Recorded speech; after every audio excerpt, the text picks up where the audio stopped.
All right, Bobo, let's get right into it. Let's jump right into the first question, my man. Okay, the first question we have is, I'm having a problem getting my first client. It's been about a year. What should I do?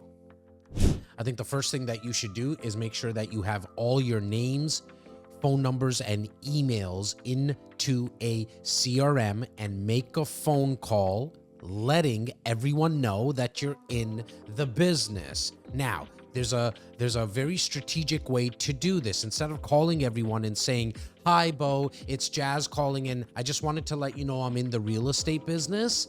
That's not the way to start it. Where I would start it is by asking Bo for his opinion on the marketing that you're going to be doing. Why? Why that exactly? Well, because us as humans, we love to give our opinions on things, right? Think about yourself. When someone says, "How was the movie last night? How was the restaurant? How was your vacation? How was the resort that you stayed at? How was the flight?" We love to give our opinion. And so the people that you know, your first deal is going to come from 99% of the time, and this is 20 years in the business myself. For the last 5 years, I've been coaching agents and just in conversations with people. Your first, not only first deal, your first 10 deals are most likely gonna come from people that already know you, they like you, you gotta get them to trust you. But instead of wasting time on cold leads, that doesn't mean that you shouldn't be sitting at open houses. That doesn't mean that you shouldn't be possibly door knocking. That doesn't mean that you shouldn't be possibly doing events and doing social media. But you have people in this device that already know you and like you. Your uncle, your aunt. Maybe they might not buy from you, but they probably know somebody that might buy from you, and they're gonna wanna help their little lovely niece or nephew, depending on who asked this question. Right? So your first deal needs to come from the people in your phone, but you can't be a secret agent. You can't be like hiding and not telling people you're that you're a real estate agent. You can't, this is not 007 being a secret agent. This is not James Bond shit. I need you to tell people that you're in the business, but there's a way, like I mentioned, of doing it strategically. That's reaching out, asking people for help and saying, "Hey, can you give me your opinion on the marketing I'm doing?" "Oh my God, I didn't even know you were in the real estate business, Bo." Jazz, sorry. "When did that happen?" "Well, I actually got my license 6 months ago, a year ago, yesterday," whenever it was. So your first deal is going to come from the people that already know you and like you. Okay. The next question is a frequently asked question.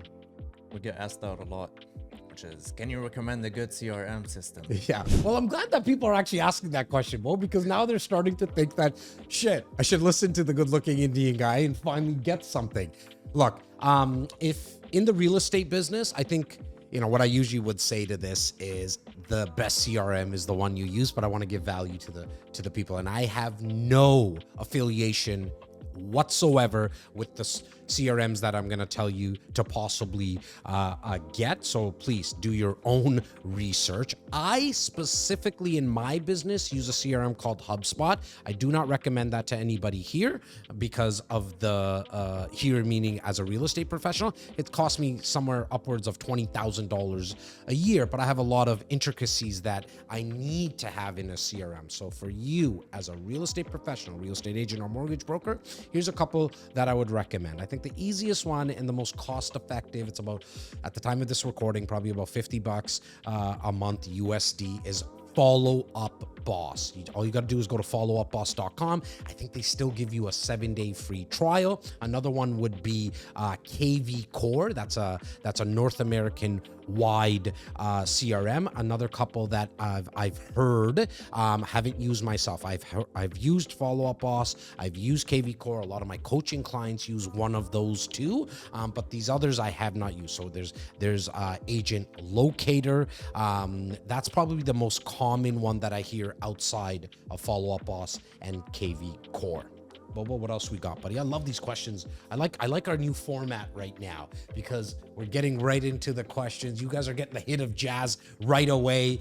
So let me know if you like this new format. And if you want to ask you want your question answered on the podcast, you don't need to call in because I know some of you might be afraid to hear your own voice, which I think is a little silly if you're a real estate professional because you got to get comfortable with speaking and going on content. All you got to do is go to meetjazztakar.com. That's MEETJAZZ takhar.com/podcast. You go there, simply, you type in your question, and then the beautiful, and you only hear his voice, I know you don't see him, the beautiful Bobo will make sure that we answer your question on the podcast. Absolutely. Absolutely, you're beautiful? Absolutely, we're both beautiful. Oh, okay. And we're both giving value. Okay. Doing our best. There you go. Okay. This next question came from Instagram, actually. And the person said, what the heck should I talk about in my content? Look, as a real estate professional, I think you should do 60% of your content in and around educational value, meaning give people all the insider trade secrets.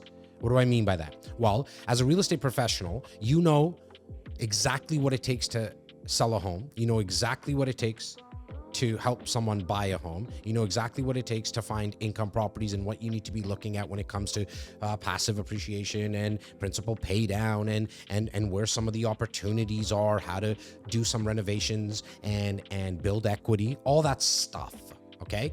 No longer is all that stuff not easily accessible for people, meaning they can Google it, they can YouTube it. We as real estate professionals, agents and mortgage brokers, we're not the only ones that know this anymore, okay? So what you wanna do, and what worked really, really well for me, was I just told everyone actually how to do it on their own. So to answer your question, what you should be doing is give away all the insider trade secrets, all the things that you know about the process of buying, selling, and investing and refinancing as a mortgage broker. Talk about that on your content, okay, through all long form content, 30, 45 minutes on YouTube, and then all your social media. Because what will happen, don't be afraid. Don't be afraid that, oh my God, if I tell everybody, they're not going to make use of my services. It's the exact opposite. The public is very scared to make a mistake when it comes to one of the biggest purchases / investments in their life.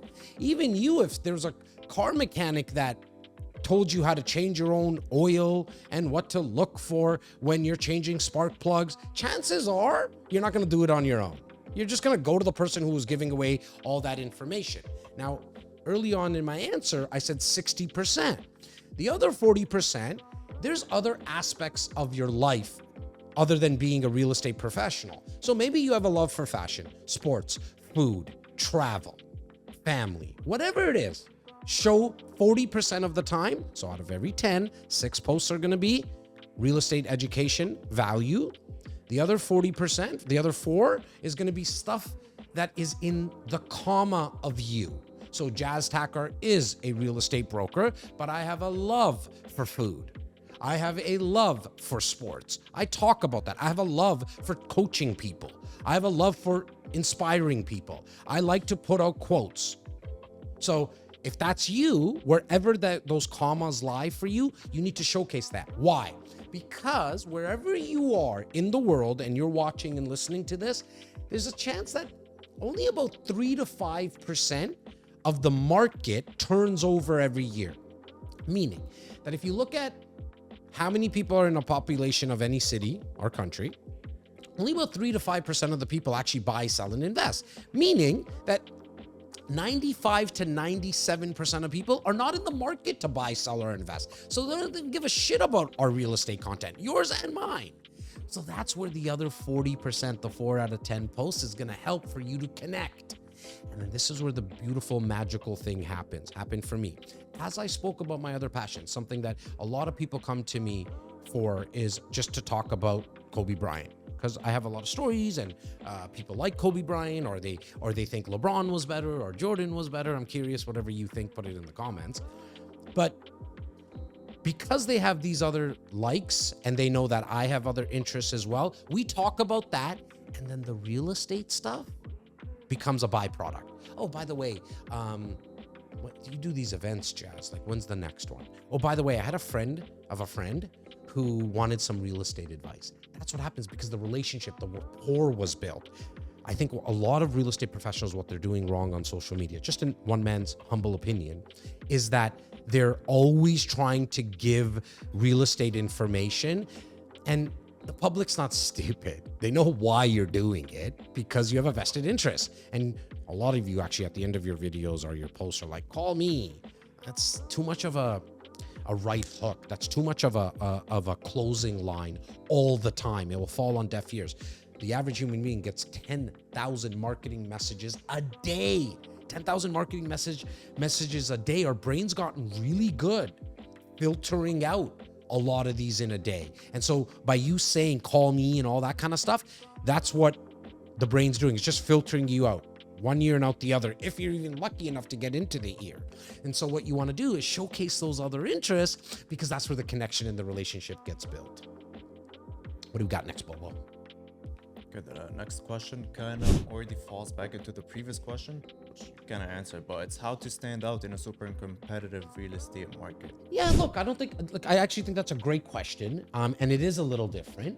Social media is definitely one way that you can stand out because here's the cool thing with social media, and I'm going to give you some other tactics. The one thing about social media to help you stand out is because the second you open your mouth or somebody sees you on camera, you're standing out, right? Because there's never has been anyone like another Jazz before, and there'll never be another Jazz, and there'll never be another you, Mary, or another you, Joe. And so that makes you stand out automatically. Here's a couple of other tactical ways, though.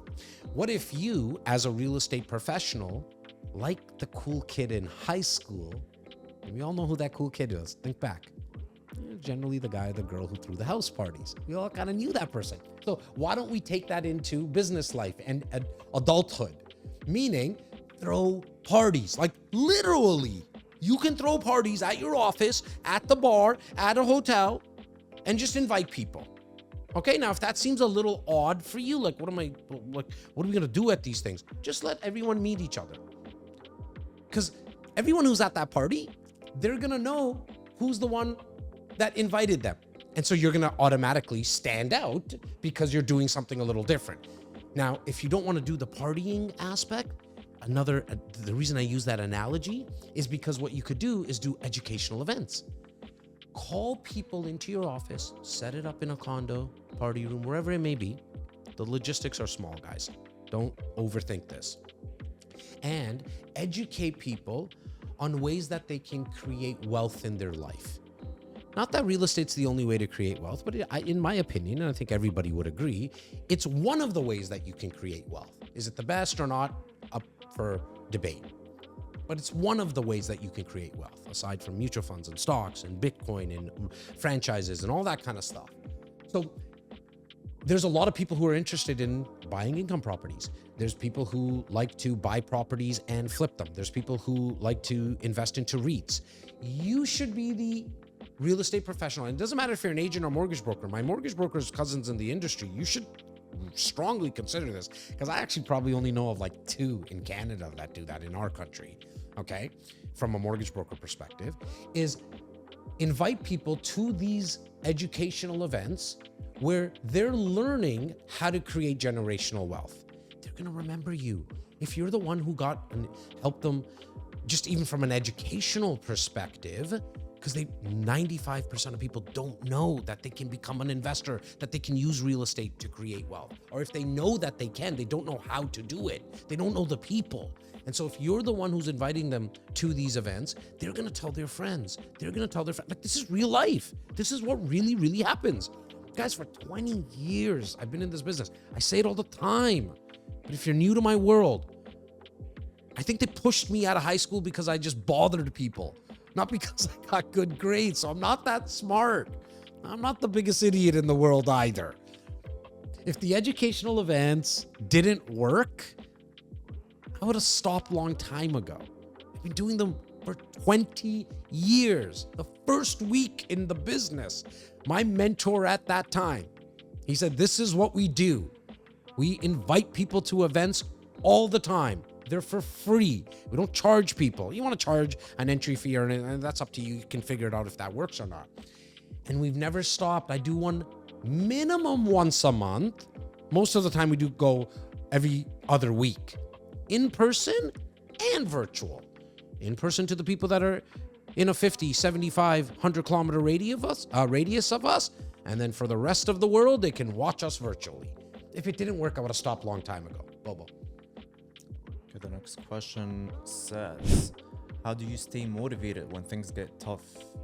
I think the only strategy around staying motivated is understanding your why, right? Because things are always going to be tough, especially when you're starting something new. And the market that we're in right now as real estate professionals, I could probably say right across the world, maybe Dubai's one of the outliers in that, because there's still a very, very high demand and they still have very little supply. So just like real estate 101, economics 101. But most people, doesn't matter how long you've been in the business, you're having a tougher time. You might not be out of business, which is great, but you're having a tougher time. What keeps me going, and I can tell you, I didn't make this up. I learned this from other successful people that have been having a lot of success in their lives for a very long time, that your why, not what you want, not how you're going to do it, but why do you want it, will keep you going. So for me, my why is that 7 years ago, my mentor, my business partner, my older brother, so to speak, I have 2 blood brothers, but this was my third older brother.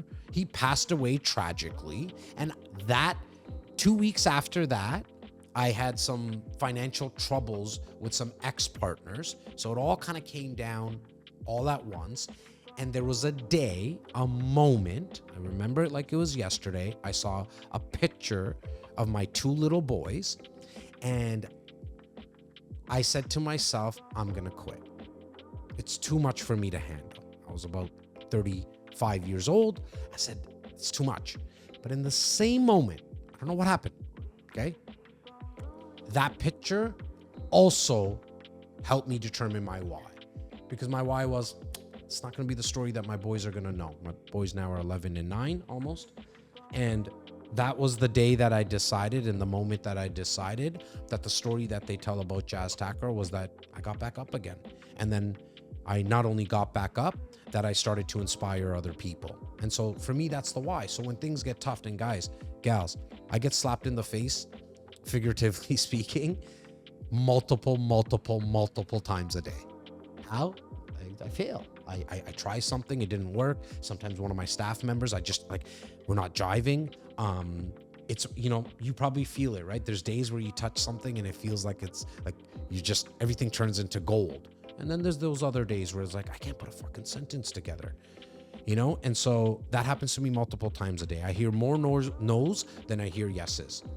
At this stage right now in my life, in my career, 30 years in the sales industry, 2 pretty successful organizations, real estate company, coaching company, I still hear tons of no's, more no's than I hear yeses. But it's those yeses, the small wins, that have changed the course of my life. And so when I hear all those no's, and when I feel like things are not going right, and when I'm not motivated, I remind myself of the why. No, my boys, they're gonna know a different story about their dad. And really quickly, Bo, before you even go to the next question, right? Like, everyone needs to write down their why, right? You got to write it down, and this takes effort, okay? Writing it down on a piece of paper, and then thinking about it minimum twice a day. First thing in the morning when you wake up, and then just before you go to sleep. Because see, when you specifically do it when you go to sleep, scientifically, so don't take my word for it, start ChatGPTing this or Googling it. What happens is that when you go to sleep, if it's the last thing that you thought about, from your conscious part of your brain, while you're sleeping, it goes into your subconscious. And when it's in your subconscious, while you're sleeping, you start to wake up with ideas to help your why. Just try it. Try it for 3 weeks, every day, twice a day. And if it doesn't work, call me out. If you haven't started to notice you're coming across more opportunities, you're getting more results, you're feeling a little bit better, call me out. I just want you to test it for 21 days. Okay, moving on to the next question, which is, how do you balance business growth with your personal life? Yeah, I'm really bad at this. It's the truth. I don't think I have a 50-50 balance in my personal life and my business life.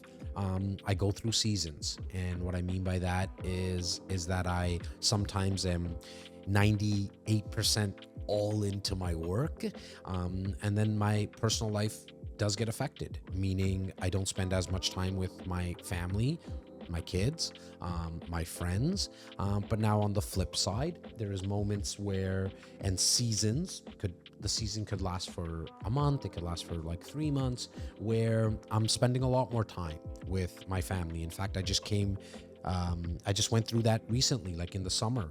I was able to spend more time with my boys than I ever have in any of the summers since they've been alive. And so, but then my work got a little affected, but I was okay with that because I know in the big scheme of things, life is pretty long. I know, knock on wood, things can happen very quickly, and sometimes we get reminded that life is short, but it's also pretty long. Like, I'm 42 years old now, and I think if I stay healthy, God willingly, I think I got another 50 years at this energy as well, where if I had a summer off where my work got a little affected, I'm okay with that. I don't beat myself up.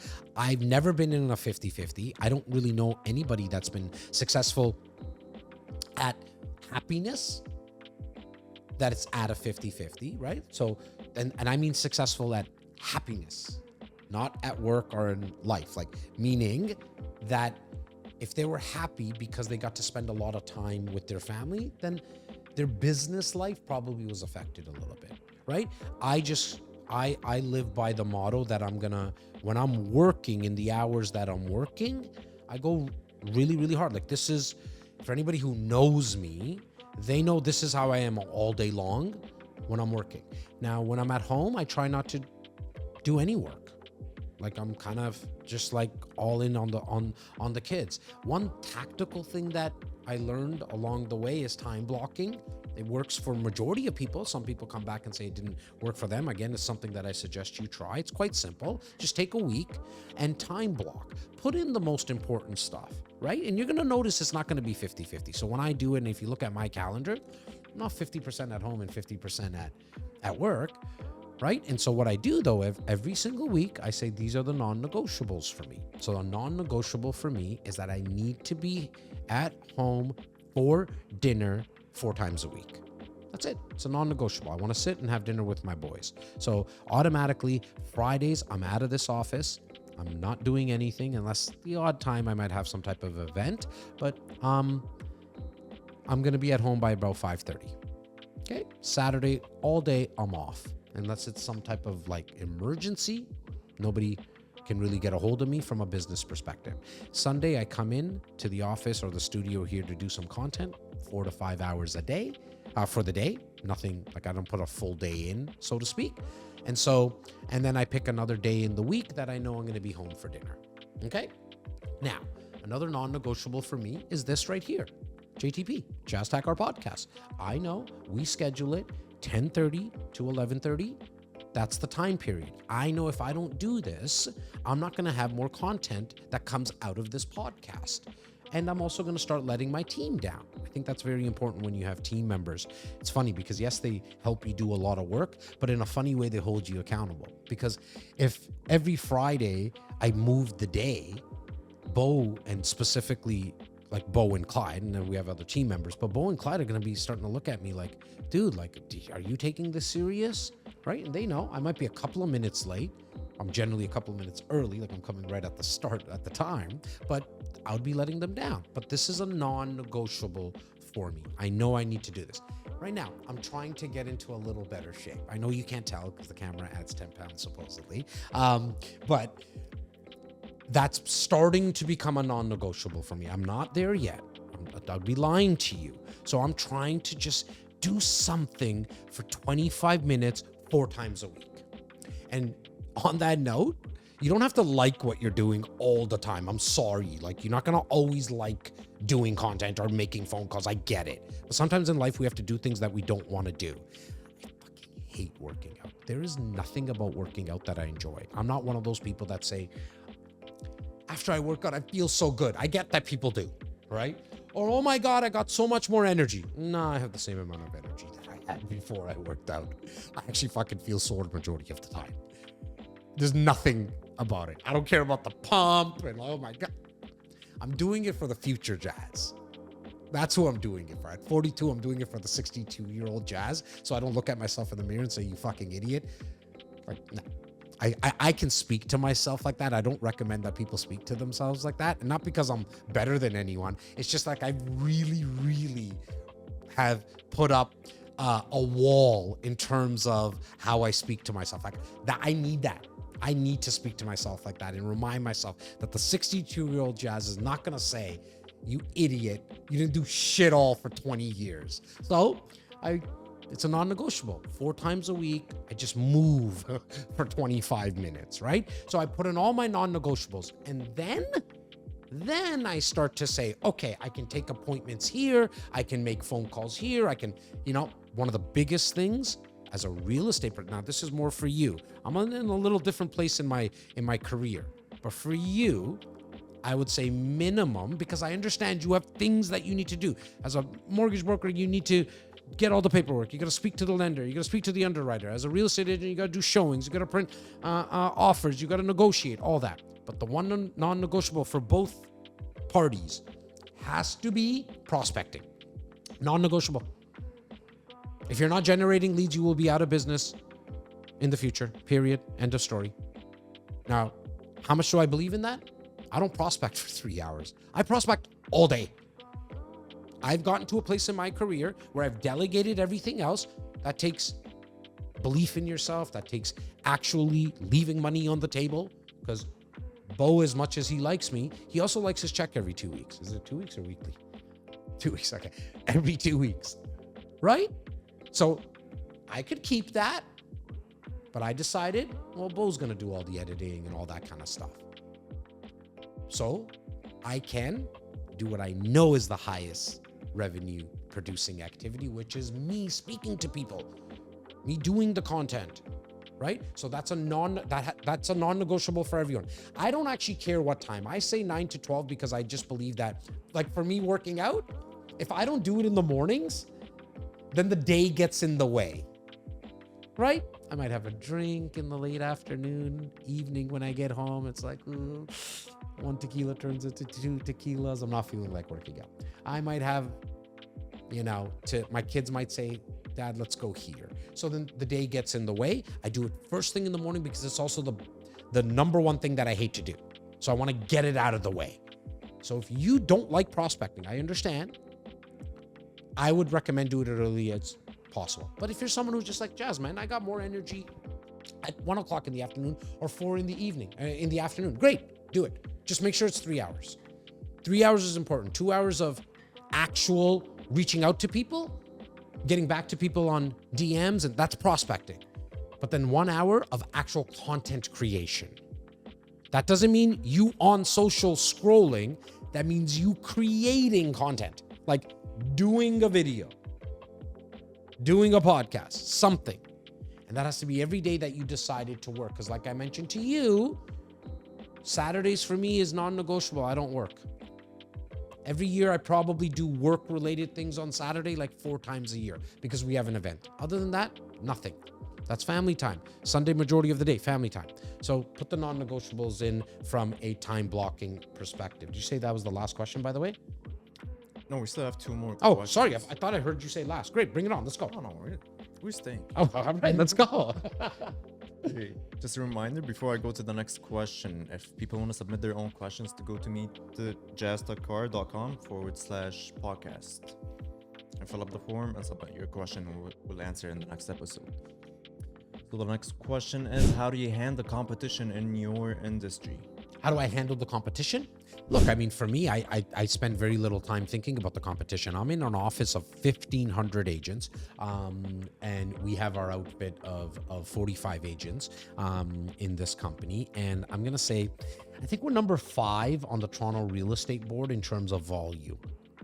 And the Toronto Real Estate Board, for context, is the largest real estate board in North America. The largest real estate board in North America. There is 77,000 licensed agents in a 50-mile/75-kilometer radius. Okay, so there's a lot of real estate agents, a lot of competition. Right next to me in my office, out of those 1,500, we probably have the top, off the top of my head, top 100 agents in the city. Like, we got some real sharks, amazing people. I have no fucking clue what they do. I don't mean that from, like, again, trying to be too cool. It's just that I don't have the time or the bandwidth, mental bandwidth, the 6 inches between my ears to be thinking about what they're doing. I'm only focused on what I'm doing. How do I remember that? I put the blinders on. Okay? So for my horse racing friends, you know, horses have blinders on for a reason, so they don't get distracted by the horses beside them. I urge you to put blinders on. Because every moment you're spending thinking about the competition and how much more they have than you or less than you is taking away time. The only limited resource we have in this life, is time. It's finite for all of us. It takes away that time from you executing on what you're trying to execute on. Now, if I have a coffee with one of the top producers in the office and they want to share, I'm open to sharing at all times. This whole podcast, all the content I do is sharing. I give you guys all my best stuff. There's nothing I'm hiding from you. But that doesn't mean I expect it back from anyone else. And what they're doing in their business might work for me. Most of the time, it just doesn't work for me anyways. Even though that they're maybe doing more business than us. It works for them because they're them. And that's what they like. That's what their passions are. For most people, this doesn't work, i.e. doing the content, giving away the information for free. When people learn that I wrote a book that explains to the public how to buy, sell, and invest on their own, I did this 10, 15 years ago. We update it all the time. But and I'm doing air quotes for people who are driving right now, my competition, they all said, "What are you doing? This is the stupidest thing. Why are you telling people how to do this on their own?" Like, I think I have a chapter in there that says you don't need a real estate agent. Right? That wouldn't work for them. And I completely understand that. And here's how I remember all this in terms of not thinking about the competition. I said about the blinders, but here's to drive the point home. What someone else eats doesn't make you shit. What someone else eats does not make you go to the washroom. So who gives a shit what they have and what they don't have? You need to spend every waking moment when you're working on generating new business your way. Just because door knocking and cold calling, database CRMs, doing content, putting on educational events, that works for some people, maybe that might not work for you. Maybe your style is, hey, I'm a skier and I get all my business from hanging out at the chalet. Great. That's fantastic. You might want to consider adding some other stuff or not. But I don't want you to be thinking about the competition because it's just taking away time in that limited resource that we have. Okay, this next question is my favorite question on the list. Oh, is that why you left it near the end? Yeah, interesting. All right, on go. purpose. So the question says, how do you push through fear and take bold actions? Look, I think for me, the way that I've always attacked making decisions, and at the end of the day, taking bold action for me comes down to making decisions. That's how I take action. It's by not overthinking, and I do that by not looking at the whole picture. And what I mean by that is that sometimes what is very fearful for us is the unknown, right? It's like when we were kids, like, I don't want to look under the bed because there might be some monsters. I'm not going to open the closet because there might be some. It's the unknown. I'm not going to the basement. It's too dark there, right? Because we can't see. And as adults, we showcase it in different ways. Believe me, guys, I see it all the time coaching people. It's because we're thinking, for making phone calls, for example, well, they're going to hang up on me, or they're going to tell me not to call them back. Or if I do content, what are people going to say? All possible things. But on the flip side, you might be just making that all up in your own head, like the monsters under the bed. And so for me, when I make decisions, I also know that I got a 50-50 chance at being right. And as long as it doesn't bring the whole house down in terms of my whole business, which is so rare in the daily decisions that we need to make, I take the first step, just the first step. And then I can now see the next step. It's like when you're driving through a lot of fog. If you're a driver, you know what I'm talking about. There is times where you cannot see the traffic lights because there's so much fog. But when you're driving, as long as you can just see a couple of feet in front of you, the rest of the road starts to unpack itself in front of you. That's how I make decisions in my business. I take the first step. Am I comfortable? Okay, do I feel good? Do I need to adjust? Do I need to take a step back? Or can I now just see that next step? Dr. Martin Luther King said it the best. You don't need to see the whole staircase. You just need to see the next step. So instead of worrying about, is anybody going to listen to my podcast? Is anybody going to say yes to me on making all these phone calls? Just make one phone call. Just shoot one video. Then post it. And then see what you thought, like what feedback you got. And if you got no feedback, that's actually a good thing. Nobody thought you sucked. And don't worry, most of us start with 7 followers. Those 7 followers are your family members. They're not going to be too hard on you. Then shoot another video. You don't need to see the whole staircase. You just need to see the first step. Since that was your favorite question, was that also your favorite answer that you got then? That was my favorite. All right, buddy. All right, guys. Can't wait to see you in next week's episode really, really quickly. If you want your question answered, and you could tell they're coming from all different angles. If you want your question answered live here on the podcast, you don't need to make a phone call. It's just submitting your question. All you got to do is go to meetjazztackart.com/podcast. meetjazztackart.com/podcast. Have the best week ever.